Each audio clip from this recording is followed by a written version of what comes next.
Pemirsa, kita akan memasuki kabar Nampanambayan. Pemerintah Kota Banjarmasin diminta memperketat protokol kesehatan di pasar-pasar tradisional guna menekan laju penyebaran COVID-19. Permintaan ini cukup beralasan lantaran di pasar-pasar tradisional masih didapati warga yang berdesak-desakan tanpa memperhatikan protokol kesehatan, yaitu menjaga jarak. Pemirsa, inilah kabar selengkapnya. Pemerintah Kota Banjarmasin diminta memperketat protokol kesehatan di pasar-pasar tradisional guna menekankan laju penyebaran COVID-19.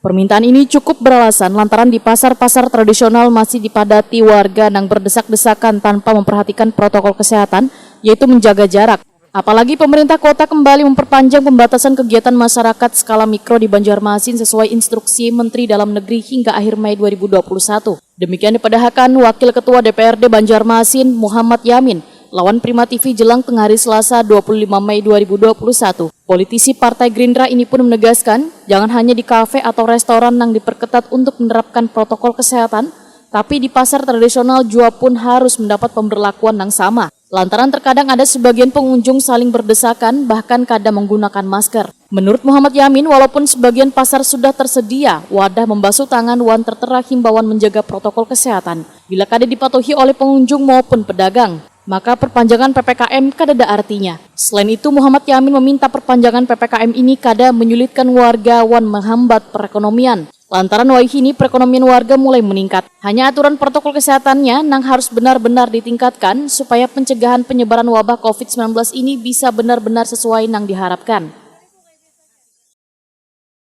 Nah, dari protokol dari PPKM yang ada di Kota Banjarmasin, kita sih kembali lagi juga mengharapkan kerjasama artinya dengan masyarakat yang ada di Kota Banjarmasin.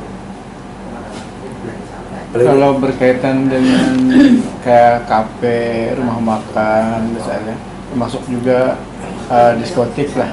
Nah ini ya, apa menyikapinya? Jadi pemerintah sebenarnya kalau dikembalikan terkait adanya bukanya kafe dan sebagainya itu bukan berarti melarang ya kalau kita lihat lah ya. Namun kembali tetap menggunakan protokol kesehatan dan jamnya yang dibatasi. Nah, jadi dan juga di kafe-kafe tersebut juga mungkin ada jarak penjaraknya, terus cuci tangan, tetap menggunakan masker dalam hal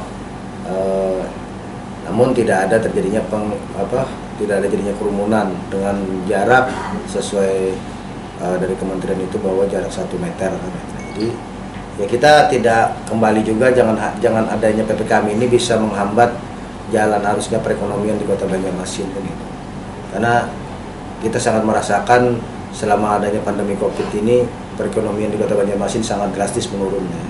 Jadi ini sudah menjadi satu acuan atau pelajaran bahwa di mana sih kekurangan pemerintah dalam hal pengawasan. Nah ya kita harap itu satu pelajaran ya nanti kedepannya untuk menjadi lebih baik, sehingga dengan adanya PPKM ini kan bisa menjadi salah satu acuan yang sebelum-sebelumnya ini. Nah, jadi mungkin mudah-mudahan dengan adanya PPKM selanjutnya ini bisa menjadi lebih baik kan. Evaluasi PSBB. Terus evaluasi selanjutnya kan gitu. Muhammad Yamin pun berjanji akan meminta komisi terkait di DPRD Banjarmasin untuk menindaklanjuti perpanjangan PPKM bersama dengan mitra kerja di lingkup pemerintah Kota Banjarmasin supaya perpanjangan ini membuahkan hasil.